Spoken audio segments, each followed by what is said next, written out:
yung ganitong sasalubong sa iyo sa araw-araw? Di ba napakasarap mabuhay dito sa probinsya?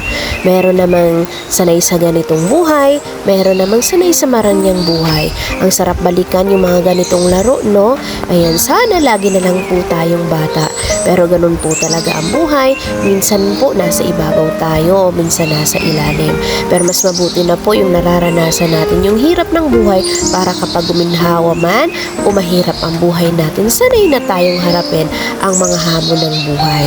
Ganito lang po kasimple ang buhay namin dito nila mama sa probinsya. Mahirap, minsan masaya, minsan may pagsubok. Ganun po talaga ang buhay. Kailangan natin matutunan na tumayo sa ating mga sariling mga paa kasi hindi natin alam ang buhay sa susunod na mga araw. Kaya, lagi po nating tatandaan na maging masaya lang po tayo kasama ang ating mga pamilya. God bless everyone!